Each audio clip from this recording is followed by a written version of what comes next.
buenas noches nuevamente. Vamos a la carta de los Romanos capítulo 3.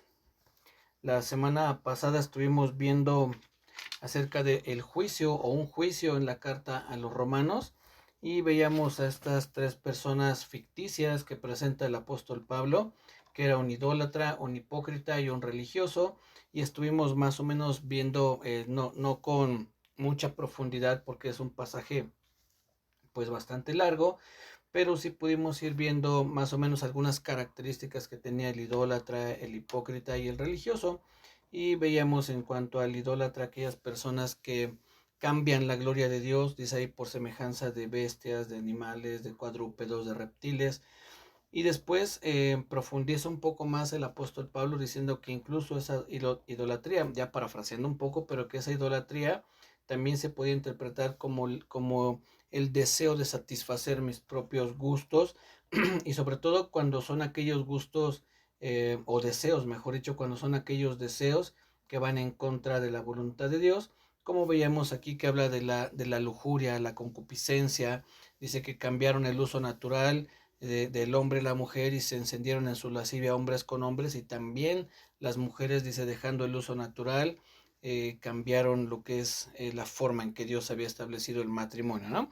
Entonces, esa es una forma de idolatría. Me pongo a mí primero, o esas personas se ponen a ellos primero, en lugar de Dios. En vez de obedecer a Dios, hacen lo que a ellos les agrada, lo que es su voluntad, lo que son sus deseos, y hacen a un lado a Dios. Entonces, de alguna forma, ahí se manifiesta también esa idolatría. Y después veíamos al hipócrita, que dice, que veíamos el caso del rey David, y no lo digo en ninguna forma como ofensa ni como una crítica de juicio hacia el rey David, pero el hipócrita es aquel que juzga a otros, que se queja de otros y él hace lo mismo. Señala a otros y él hace lo mismo. Veíamos al rey David cuando tuvo aquel tropiezo con Betsabé y después manda a matar a su esposo, y más o menos conocemos la historia. Y va el profeta y confronta a David y le dice, había una persona que tenía muchas ovejas, una que solo tenía una, el que solo tenía una mandó a tomar esa ovejita en lugar de haber tomado una de las suyas para ofrecerla, y el rey David se enoja cuando el profeta le dice, ¿qué debemos hacer? Y el rey David le dice, ese hombre es digno de muerte, y el profeta le dice, pues ese hombre eres tú hiciste eso, tú tomaste la mujer de este hombre y la llevaste contigo, y bueno, más o menos les digo, conocemos la historia, pero en ese momento el rey David, además del pecado que había cometido, actuó de una manera hipócrita, pues se espanta, se escandaliza de lo que hace esta otra persona cuando él había hecho lo mismo, ¿sí? Y después vimos al religioso, aquel que dice que conoce la ley, que incluso es maestro y que enseña, pero no practica lo que enseña, no vive lo que comparte. Ese sería un religioso porque conoce la Biblia, conoce de Dios, pero no vive conforme a ello. Entonces, al final de ese juicio ficticio, el apóstol Pablo dice, ya hemos acusado a griegos y a judíos, o a judíos y a gentiles, dice, y todos están bajo pecado. En otras palabras, todos somos culpables porque todos los que estamos aquí, en mayor o menor medida, hemos cometido pecados, uno o muchos, cientos o miles de pecados, pero los hemos cometido de diferente nombre, pero los hemos cometido. Escuchaba hace poco decir que seguramente las personas que no conocen a Dios, las personas que están lejos de Él, como por ejemplo los asesinos, pues tienen su parte en el lago de fuego, los secuestradores tienen su parte en el lago de fuego, y así podemos mencionar pecados muy, muy grandes, y esas personas tienen su parte en el lago de fuego, obviamente si no conocen a Dios, pero nosotros también, de no haber sido porque Dios nos rescata, también tendríamos nuestro lugar en el lago de fuego. Somos culpables. Si hoy se nos preguntara cómo te declaras en cuanto al pecado, pues tendríamos que decir culpables, porque ciertamente hemos cometido pecados. Somos pecadores rescatados por Dios, perdonados por Él, pero al final tenemos esa condición en nuestra vida, que tenemos esa tendencia al pecado hasta el día de hoy. Todavía el día de hoy en nuestras vidas sigue habiendo esa tendencia al pecado, pero es ahí donde nosotros debemos aferrarnos a Dios para que nuestra vida vaya cambiando. Pero no me adelanto porque es lo que vamos a ver el día de hoy. Solamente quería poner un poquito esto como un contexto a lo que hemos estado viendo. Y entonces quedamos con que somos culpables ante ese juicio, ante el juez de toda la tierra. Él nos declara culpables por haber hecho el mal. Cuando el Señor Jesucristo, hablando del Espíritu Santo, dice que la obra del Espíritu Santo sería convencer al mundo de pecado, de justicia y de juicio. Cuando dice convencer de pecado, es que la obra del Espíritu Santo en nuestra vida es muy similar a lo que le estaba compartiendo ahorita, que si el Espíritu Santo viene a nuestra vida y nos convence del pecado, y alguien nos pregunta, oye, ¿cómo te declaras? Tendremos que decir culpable. Soy culpable de todos los pecados que se me imputan. Todo lo que se dice que yo hice, sí, claro que lo he hecho. Es decir, todo lo que el Espíritu Santo nos muestra en que hemos fallado, somos culpables de esos pecados. Entonces, dice, vamos a ver lo que dice Romanos 3, al final del verso 22. La parte final del verso 22 y el 23 dice, porque no hay diferencia, por cuanto todos pecaron y están destituidos de la gloria de Dios. No hay diferencia, todos hemos pecado y fuimos en algún momento destituidos de la gloria de Dios. Como dice la Biblia, estamos lejos de Dios, lejos de las promesas, lejos de la ciudadanía del cielo, en fin, estábamos perdidos sin Dios y sin esperanza en este mundo. Y hoy, como pudieron ver en la invitación que les envié, dice el perdón de la condena. Había pensado también en poner un título así como el milagro del perdón, porque mis hermanos, Dios nos perdonó, pero no lo merecíamos, no merecíamos ese perdón, no hicimos nosotros algo para merecerlo, nosotros merecíamos haber estado recibiendo el castigo de parte de Dios, pero sucedió un milagro, algo inesperado, algo fantástico, impresionante, que fue lo que nos dio esa salvación. Y vamos a ver, para entrar ya en materia en cuanto a nuestro pasaje que vamos a considerar el día de hoy, y con esto primeramente ya acabamos Romanos capítulo 3, y vamos a ver lo que dice a partir del verso 21. Ya la semana pasada vimos una parte, pero quería profundizar un poquito más porque hay aquí unos conceptos muy interesantes, muy importantes para nuestra vida y que vale mucho la pena considerarlos. Dice a partir del verso 21, Romanos 3:21, pero ahora, aparte de la ley, se ha manifestado la justicia de Dios, testificada por la ley y los profetas. La justicia de Dios por medio de la fe en Jesucristo para todos los que creen en él. Vuelvo a leer esta parte, esa segunda parte dice, la justicia de Dios por medio de la fe en Jesucristo para todos los que creen en él. Si ponemos atención a este pasaje, este pequeño verso que está aquí, de momento da la impresión como que el apóstol Pablo está redundando, es decir, como que está repitiendo este concepto cuando dice la justicia de Dios por medio de la fe. ¿Qué es la fe? Pues creer, ¿no? Creer es más o menos lo que entendemos por fe. ¿Qué es creer? Más bien la fe es creer. ¿Y qué es creer? Pues tomar algo por verdad o por cierto. Eso es lo que define el diccionario como creer, tomar algo por cierto o tomar algo que es una verdad. Entonces, cuando habla aquí de por la justicia, dice la justicia de Dios por medio de la fe en Jesucristo para todos los que creen en él. Ahí es donde aparece esa aparente redundancia, es por la fe en Jesucristo, dice y para los que creen en él. Bueno, si tienes fe en Jesucristo, pues estaría implícito de alguna manera que crees en él. Sin embargo, hay una diferencia, sí hay una diferencia entre estas dos expresiones que utiliza aquí el apóstol Pablo, y me parece muy interesante que podamos nosotros notar esa diferencia, notar qué podría ser las características de una y otra cosa. Si de momento me escuchan que utilizo fe o creer dentro de la misma explicación, es que estas palabras son intercambiables, ¿no? El apóstol Pablo pudo haber dicho aquí por la justicia de Dios por medio de creer en Jesucristo para todos los que tienen fe en él. Es decir, intercambió ahorita la palabra porque al final fe y creer, como les digo, es básicamente lo mismo, pero vamos a ver a qué se refiere aquí el apóstol Pablo, porque él sí hace una pequeña diferencia en estos dos conceptos de fe y de creer. Lo primero que dice es la justicia de Dios por medio de la fe en Jesucristo. Después dice para todos los que creen en él. Fíjense que los musulmanes, si ustedes investigan un poquitito, no hay que profundizar mucho en esa religión para saber esto que les digo, pero los musulmanes creen en Jesucristo, ellos creen en él, ellos creen que fue un profeta, que fue enviado por Dios, que Dios habló por medio de él. E incluso estaba escuchando a un musulmán que dice que uno de los requisitos, por decirlo así, para ser musulmán es creer en Jesucristo. Si tú no crees en Jesucristo, no puedes ser musulmán. Cuando sabemos que ellos no creen en el mismo Dios que nosotros, ellos creen en Alá y tienen ciertas cosas que compartimos en cuanto a creencias, pero sabemos que los musulmanes es una religión muy, muy distinta a la nuestra.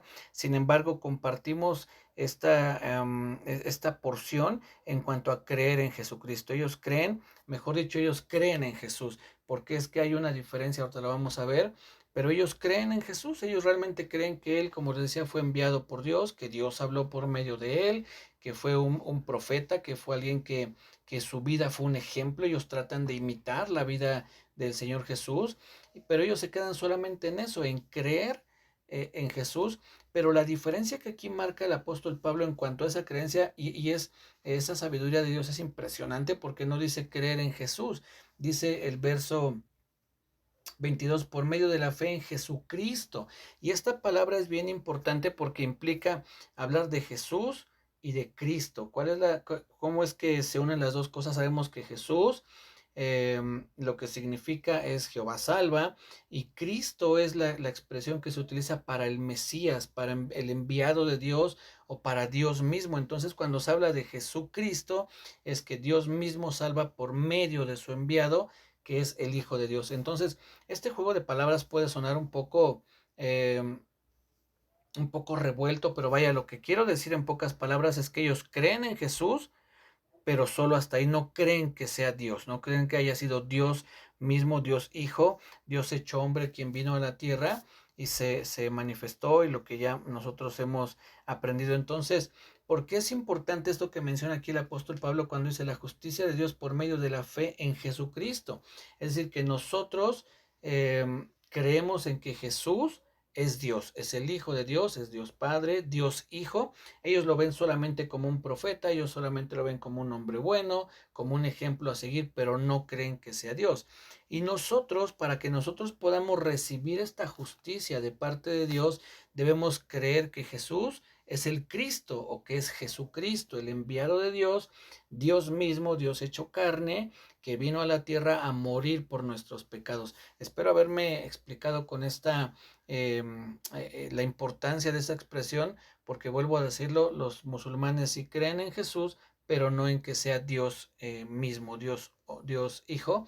Entonces eso ya limita su fe. Pasa muy, muy similar con los testigos de Jehová, que ellos creen en Jesús como un buen hombre, como un profeta, pero no creen que Él sea Dios, Dios Hijo.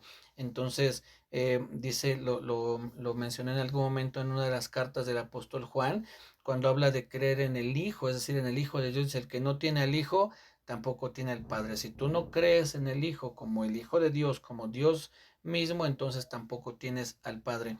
En nuestro caso debemos creer que Jesús es el Hijo de Dios, que es el Mesías que Dios había prometido y que fue quien pagó por nuestros pecados. Y después la siguiente expresión, cuando dice para todos los que creen en Él, no basta solamente con creer que Él es el Hijo de Dios. Eso está muy bien, que creamos que Él es el Hijo de Dios o que tengamos fe en Él como el Hijo de Dios, sino que además nuestra vida refleje esa creencia.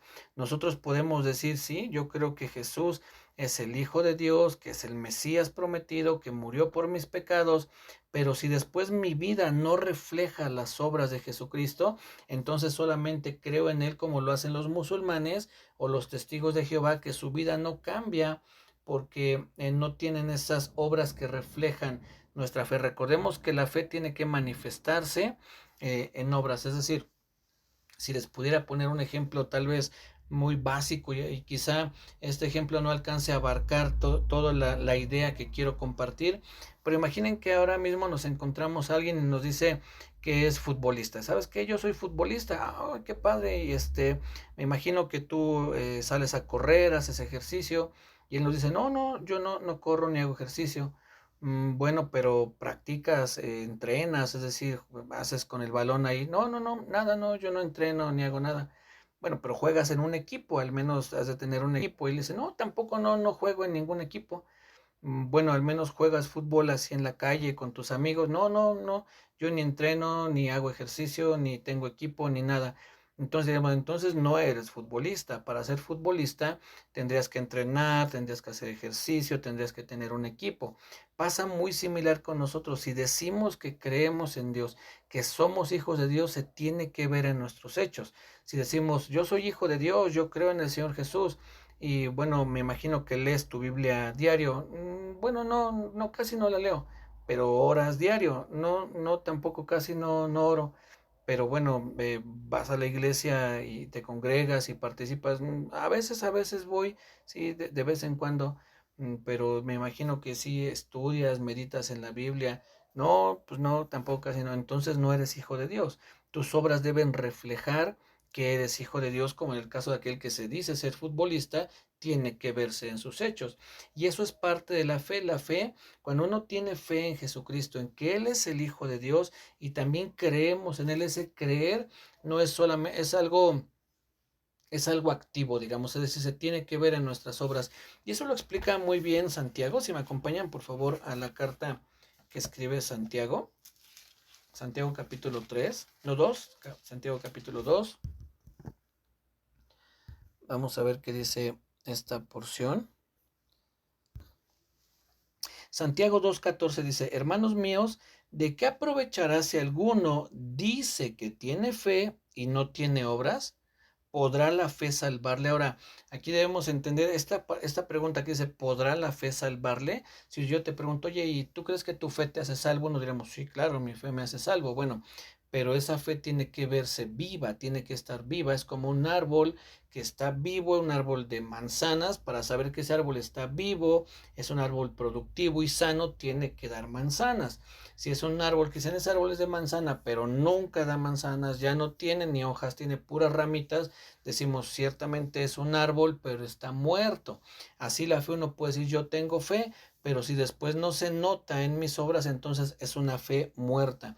Dice el verso 15, si un hermano o una hermana están desnudos y tienen necesidad del mantenimiento de cada día, y alguno de vosotros les dice, id en paz, calentaos y saciaos, pero no les dais las cosas que son necesarias para el cuerpo, de que aprovecha. Es decir, tú no puedes decir tengo fe. No, sí, yo tengo fe en el Señor Jesucristo, yo soy hijo de Dios, yo hice la oración de fe y lo que podamos decir, pero si después una persona se nos acerca a pedir ayuda y le decimos, ah, caray, no, pues sí, se ve que tienes hambre y frío, pero pues ve, caliéntate y come, pero no les damos nosotros, entonces, ¿de qué aprovecha tu fe? Tú no estás, no se nota en tus obras, no se ve que tú eres un hijo de Dios porque tus obras no lo dicen, ¿sí?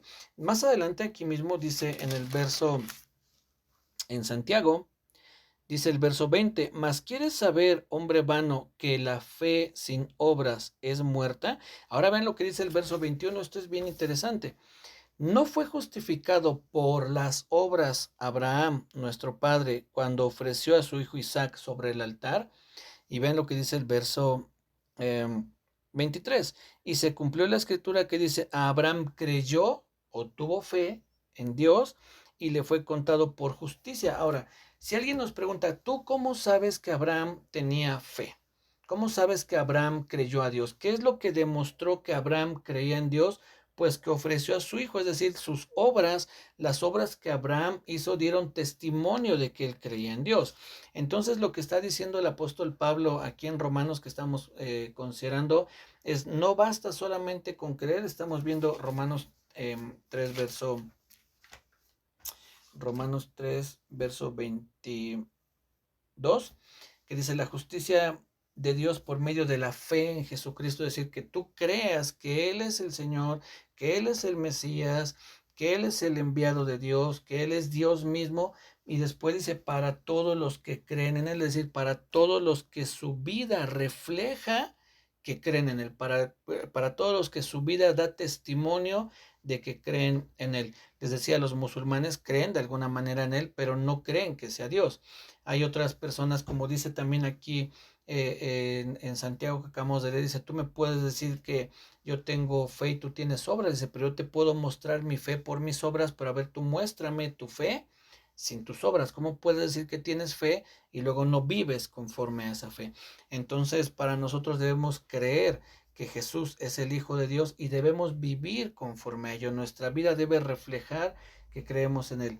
Pero si sigue habiendo todos esos pecados pasados, si nuestra vida no cambia, si no hay una expresión en nuestra vida de ese cambio, entonces lo más seguro es que no seamos hijos de Dios. Miren lo que dice, vamos a la primera carta de Juan. Primera de Juan, por favor. El capítulo 2, primera de Juan 2. Y vamos a ver lo que dice a partir del verso 4. Primera de Juan 2, 4. Dice, el que dice, yo le conozco y no guarda sus mandamientos, el tal es mentiroso y la verdad no está en él. Pero el que guarda su palabra, en este verdaderamente el amor de Dios se ha perfeccionado, por esto sabemos que estamos en él. El que dice que permanece en él, debe andar como él anduvo. Ahí está, eso es muy claro. Si nosotros decimos que creemos en él, que el Espíritu Santo está en nosotros, que el Señor Jesús habita en nuestra vida, entonces debemos andar como Él anduvo, debemos guardar sus mandamientos. Si nuestra vida no da esas evidencias, entonces muy posiblemente nos estamos engañando solitos, porque entonces no somos hijos de Dios. No puede ser que una persona no tenga esos cambios en su vida. Escuché de un hermano que platicaba, ponía este ejemplo, mejor dicho, y el ejemplo era más o menos así, que dice, imaginen que me invitan a predicar a su iglesia a la 1 de la tarde y yo llego a la 1:30, llego media hora tarde y los hermanos ya están esperando y me dicen, hermano, ¿qué pasó? ¿Por qué se retrasó tanto tiempo?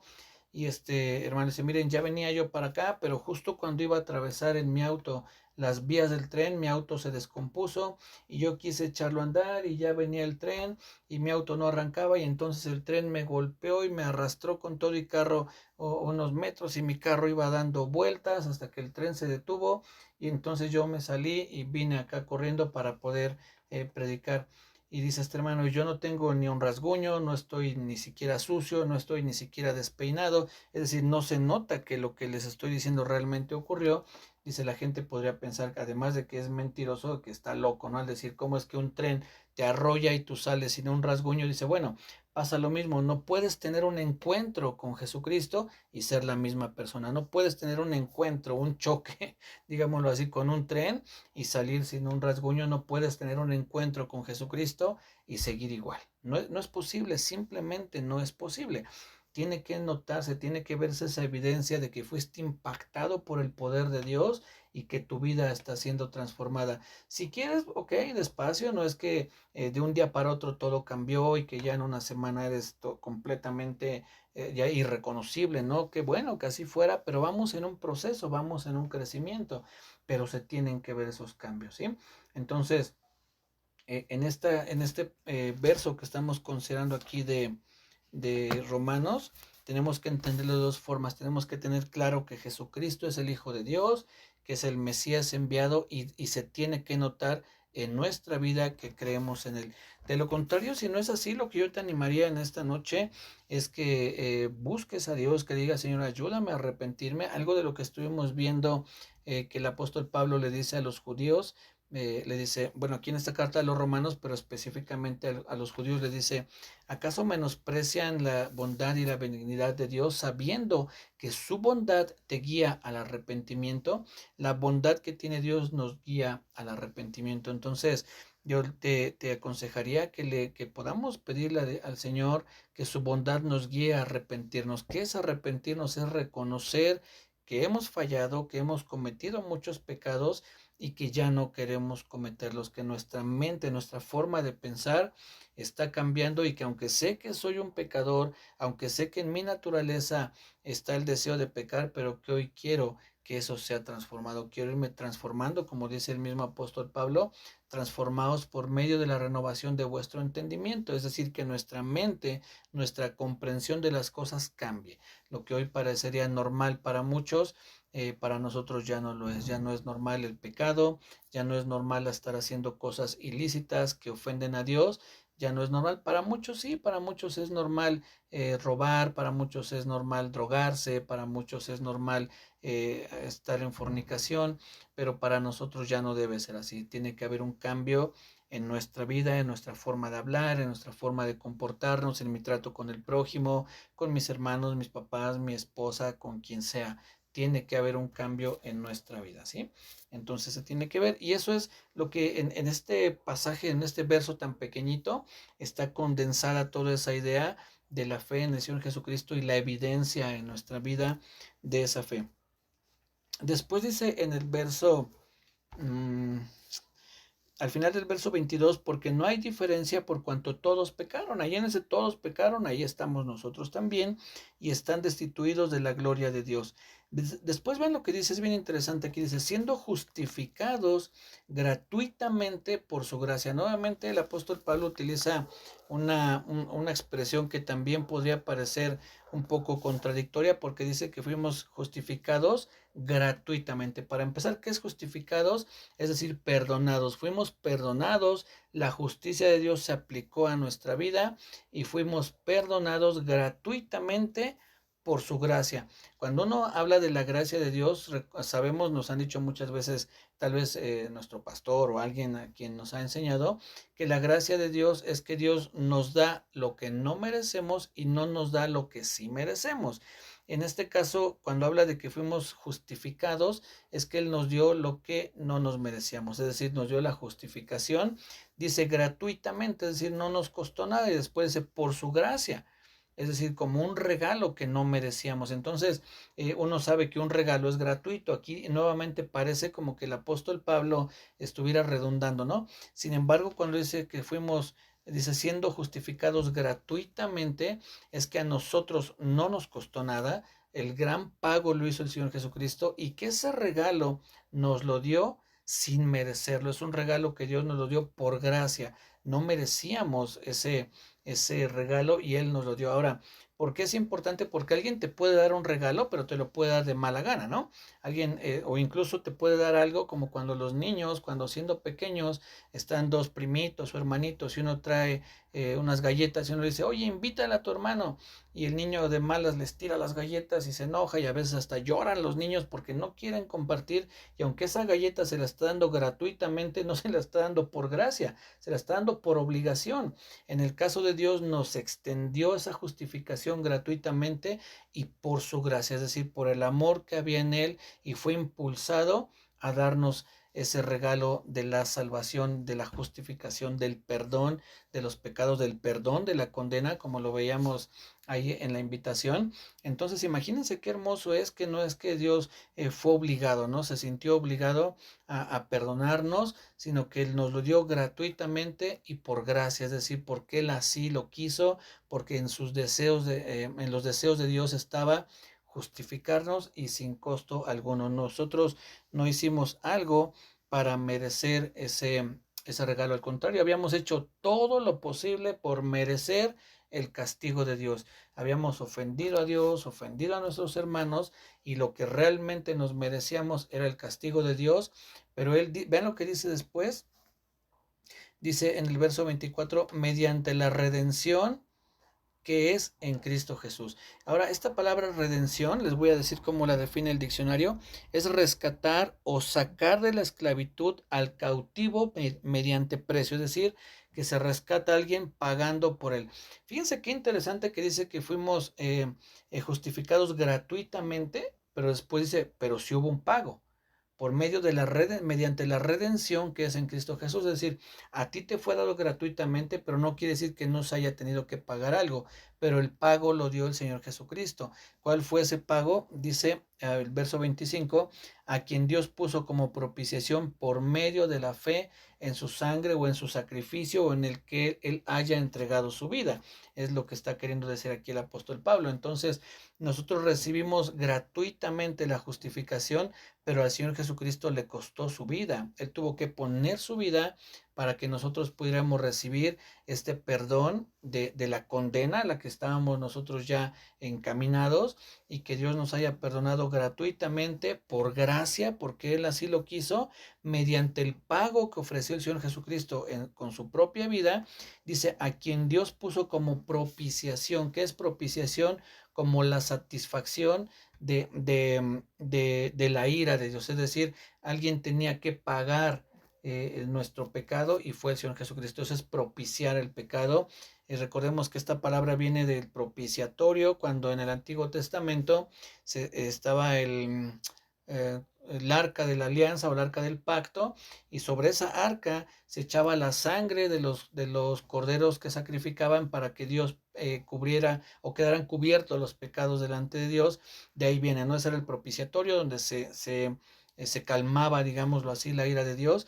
¿Y a quién fue? A quien Dios puso como la satisfacción de esa ira, de ese castigo que merecíamos, al Señor Jesucristo. El Señor Jesucristo recibió el castigo que nosotros merecíamos. Ese fue el pago que el Señor Jesucristo dio para que nosotros pudiéramos ser justificados gratuitamente por la gracia de Dios. Así es que ya no tenemos deuda, no tenemos ninguna deuda que pagar, siempre y cuando que suceda lo que vimos al principio: creamos que el Señor Jesucristo es el Hijo de Dios, que nos arrepintamos de nuestros pecados y vivamos conforme a lo que la Biblia nos enseña. Entonces, todo esto que les acabo de decir se aplica a nuestra vida, aplica en nuestra vida. Y después ven lo que dice el apóstol Pablo eh, en el verso 27, ¿dónde pues está la jactancia? Queda excluida, es decir, nadie puede decir que se ganó la salvación. Es que yo me porté muy bien, es que yo hice, es que yo ayuné, es que yo oré y entonces yo me gané todo esto. No, dice, ¿dónde queda la jactancia? Dice, está excluida, es decir, está fuera, porque todo lo que recibimos de Dios es por gracia. No importa cuánto te esfuerces, lo que recibimos siempre es por la gracia de Dios, porque al final no nos mereceríamos nada. ¿Por qué? Porque ofendimos tantas veces a Dios que no importa todo lo que hiciéramos en esta vida, nunca alcanzaríamos a pagar las ofensas que le hicimos a Dios. Y si Dios nos perdona y después entonces nos bendice, es donde entendemos cuando dice en ese pasaje que de su plenitud tomamos todos y gracia sobre gracia, es decir, gracias que nos haya perdonado y sobre gracia que encima nos bendiga, gracias que no nos haya mandado al infierno y sobre gracias que además provea nuestro alimento, provea un hogar, provea trabajo. Todo lo que Él nos da es parte de su gracia. Es cierto que nosotros debemos de vivir conforme a nuestra fe, pero aún así lo que Dios nos da sigue siendo de gracia, porque dice la Biblia, lo explica así, dice, si es un pago el que se te da, entonces no es gracia, entonces es tu salario. Dice, pero si se te da gratuitamente, entonces eso es gracia. Y nosotros no podemos comprar de un favor de Dios, no podemos comprar nada de lo que Dios nos pudiera dar. Dios nos lo da por gracia, entonces nosotros vivimos o obedecemos a Dios para agradarle a Él, y Él en su gracia es que nos da bendiciones, y de esas bendiciones son el alimento, el techo, el abrigo, todo lo que tenemos, ¿no? Entonces, mis hermanos, no debemos nosotros de jactarnos, debemos de confiar en el sacrificio del Señor Jesucristo, estar agradecidos con Él por lo que hizo y vivir conforme a esa fe que tenemos. Y como dice en Juan que leímos hace un ratito, debemos de andar como Él anduvo. Entonces, básicamente eso es lo que habla aquí hasta el capítulo 3, es lo que quería compartir en esta noche, saber que debemos creer en el Señor Jesús como el Hijo de Dios y vivir a la altura del ejemplo que Él nos puso, y entonces podemos ser justificados gratuitamente. Las obras o lo que hagamos no es para que seamos justificados, sino como una evidencia de que ya fuimos justificados. Si alguien nos dice, ¿tú cómo podrías demostrarme que David es hijo de Dios? Bueno, por sus obras, date cuenta, lo que él hace es un ejemplo, ¿no? No me estoy queriendo yo poner ahí como que muy bueno, pero eso sería un ejemplo, como el ejemplo del futbolista o de Abraham. ¿Cómo sabemos que Abraham creía en Dios? Pues porque fue a sacrificar a su Hijo. Así nosotros, ¿cómo sabemos que alguno de los que estamos aquí es hijo de Dios? Porque nuestras obras dan testimonio de ello, ¿sí? Cuídense mucho, que Dios les bendiga. El jueves no tenemos reunión, mis hermanos. El jueves tomamos este día de descanso y nos reunimos primeramente Dios hasta el próximo martes, si Dios nos lo permite. Que tengan un bendecido descanso y nos saludamos la próxima semana. Bendiciones.